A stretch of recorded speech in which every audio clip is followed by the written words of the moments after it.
Kamu tinggal di mana? Tinggal di kebun. Di kebun. Mamamu kemana? Meninggal. Meninggal. Meninggalnya kenapa? Jantung. Sakit jantung. Bapakmu kemana? Lagi. Kawin lagi.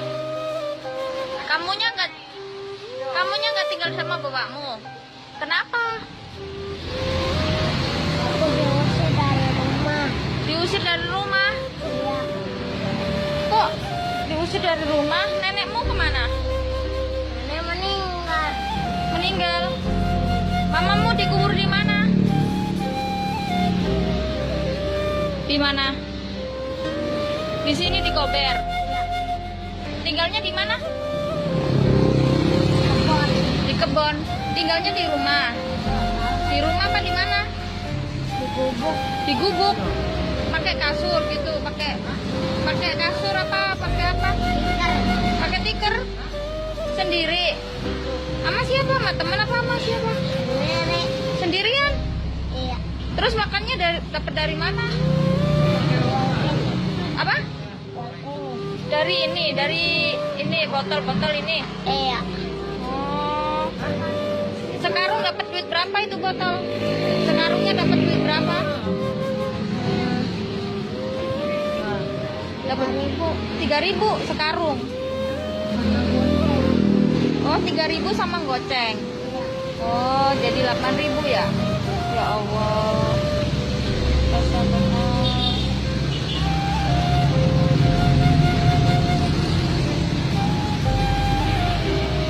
Ada satu anak yang di hari raya menangis melihat sahabat-sahabatnya bermain, maka dia ngelihat dalam keadaan sedih dan nangis. Maka Nabi kemudian mendatangi anak tersebut dan bertanya, kenapa engkau sedih? Kenapa engkau menangis? Anak ini nggak tahu kalau yang tanya Rasulullah. Maka dia bilang, apa, tinggalkan aku, jangan ganggu aku, tinggalkan aku, biarkan aku sendiri. Maka ditanya sama Rasulullah, kenapa engkau menangis? Kenapa engkau sedih?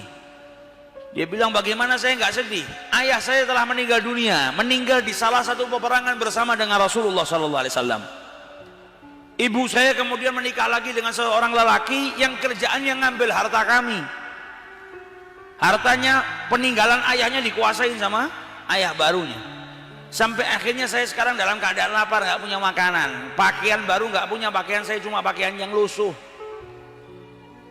Saya nggak punya ayah, kehilangan harta, nggak punya makanan, nggak punya pakaian yang baru. Dan setiap hari raya datang itu bikin saya tambah sedih. Karena apa? Saya ngelihat teman-teman seusia saya ini semuanya dapat pakaian baru, mereka kumpul dengan ayahnya, mereka bisa kenyang, bisa makan, saya nggak bisa apa-apa. Tambah sedih kalau datang hari raya.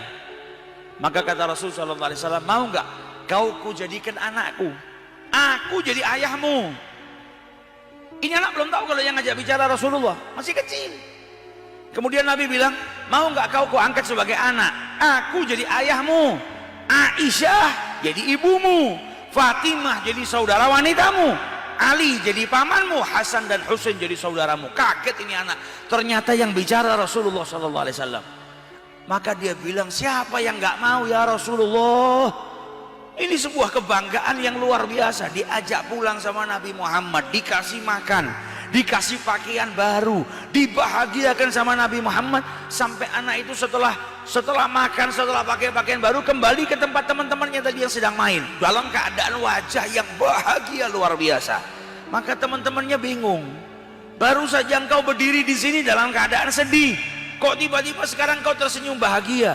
Kata anak tadi, ya, tadi saya nggak punya ayah, tapi hari ini ayah saya Rasulullah SAW. Tadi saya lapar, kemudian saya diajak makan sama Nabi Muhammad. Tadi saya nggak punya pakaian, kemudian saya diberi pakaian baru oleh Rasulullah. Tadi saya nggak punya keluarga, hari ini Fatimah saudara wanita saya, Ali adalah paman saya, Hasan dan Husain adalah saudara saya, Aisyah adalah ibu saya. Sampai anak-anak yang saat itu sedang bermain berkata apa? Andai saja ayah kami juga mati di salah satu peperangan dengan Rasulullah SAW. Mereka juga berharap diangkat anak ya oleh Rasul sallallahu alaihi wasallam, sampai mereka berkata, andai saja ayah kami juga wafat di medan peperangan bersama Rasulullah sallallahu alaihi wasallam. Nah, cintanya Nabi kepada Aitam luar biasa karena beliau merasakan bagaimana rasanya menjadi seorang yatim. Maka dari itu sampai Nabi itu menganjurkan kepada kita, kalau bisa kita piara anak yatim. Jangan sampai kita menzalimi anak yatim. Jangan sampai kita berbuat buruk kepada anak